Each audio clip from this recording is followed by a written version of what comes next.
Hello everyone and welcome back to the channel. Today we're going to talk about chipping and how you can get rid of those horrible yips. For me, I'd consider anything greater than about 5 meters away from the green as more of a pitch as opposed to a chip.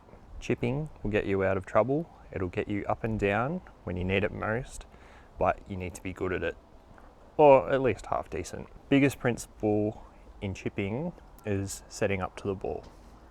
You want to stand up to the ball with a very narrow stance. Feet no more than I'd say a ball width apart. Ball position is going to depend on the club you use. So I have a 54-degree here. I'd want the ball just slightly back of center. You want just a touch of shaft lean, just to make it easier to hit the ball. As opposed to a 7-iron, as I've got here, which you'd normally play for a bump and run, I'd have that middle to more in front of the stance, just to allow you to get to the ball a little bit better. So now we've got that narrow stance, and we know where the ball position should be roughly. How far away from the ball do you stand? So set the club up square to the ball. Raise the heel of the club off the ground just a touch and step into the ball. Take your grip low down on the handle, and you want to push your hands forward a little bit, just at the wrists. You don't want your arms and shoulders to come forward, just your wrists, just to bring that club up. Now you want your weight over the balls of your feet. You don't want to be sitting down with too much knee flex. You want to be standing relatively tall with just soft knees. Now that you've got your setup correct, you're nice and in close to the ball, soft knees, your hands and wrists are elevated, not your shoulders or your arms. Just open the club ever so slightly, not square, not closed, just a little bit open. Help you just get a little bit more spin on the ball. Now that we've got our setup correct, the ball correct, got that face slightly opened, start going into actually the backswing. So starting with the backswing, it's shoulders and just a rotation with your hips.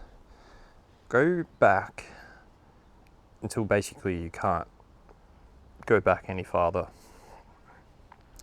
That will be the maximum amount that your body will allow, like right here. That's the maximum amount my body is able to turn without introducing arms or anything like that. So that's as far as you can actually go for this chip shot. Now you can go anywhere in between that for shorter shots, but for this, that's as far as you'll go. And again, my weight is over the balls of my feet. I'm turning, keeping the weight 50-50 between my front and rear foot. Turning back.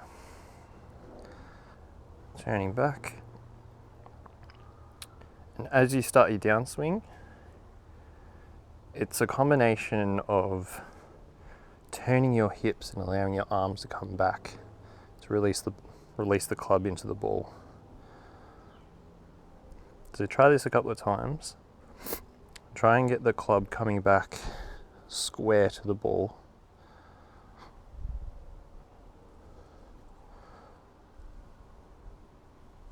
The follow through is really no different. You're still going back. You're turning your hips and allowing your arms to come through, and your finish point will be about as far forward as your backswing was. And you want to be turning towards the target.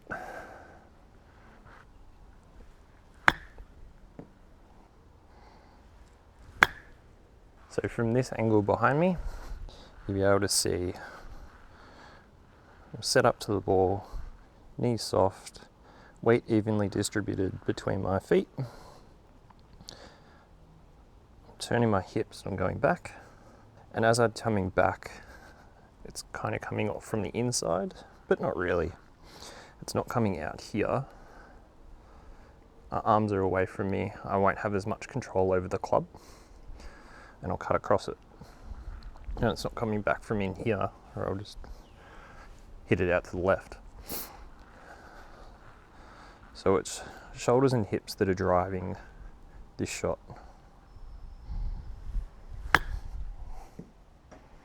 Now, if you're kind of noticing that the ball's coming out left in my instance, but right if you're a right-hander, just due to the club face, it's generally because you're not turning your hips through. You're kind of just letting your arms do the work. And it does take practice, no doubting that. So back and through. Now what I've just shown you then is just your stock standard run-of-the-mill chip shot. You can alter where the ball is in your stance for a higher or a lower ball flight. So say, bring the ball off your front or lead toe to get the ball a bit higher and stopping a bit quicker. It is a more difficult shot, you're more likely to fat it.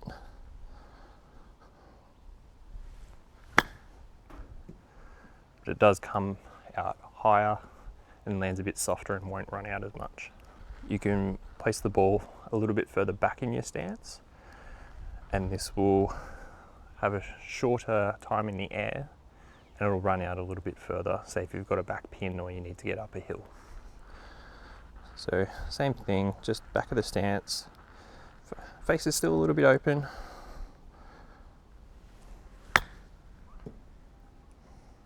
You get that beautiful click bounce and then just runs out. Now you can absolutely practice this in your backyard. However, you're not going to really be able to understand how it's going to react on a green until you get out on the course, on the practice putting green. That being said, you can still practice your landing areas, and I've got just a little simple drill that will help you with that. Now I've placed 4 tees in like a star figure 4 pattern, and my goal here is to hit chip shots within that area. Now be kind to yourself. I've set those up about a foot apart in each side.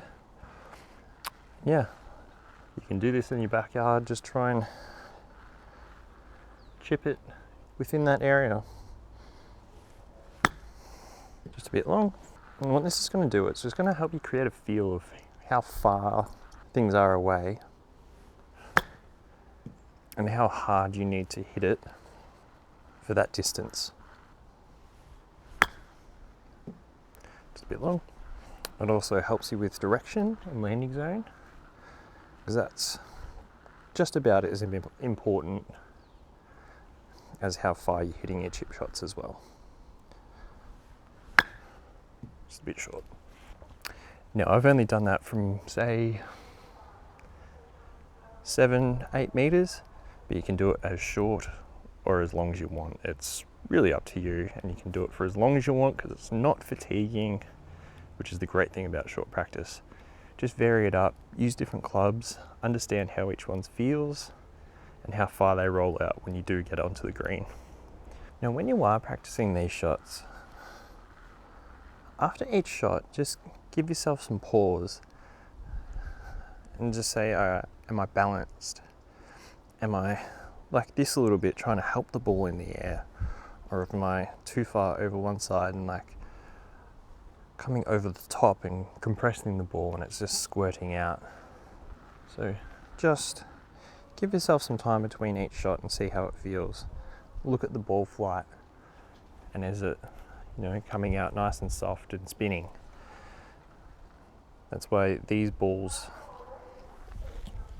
with either a line on them or those half and half balls are good, because they give you good visual feedback that you're putting a good amount of spin on it. Now I just want to briefly touch on lies. No, not the white lies you tell people, but the lie of the ball and how that determines what shot you're going to make.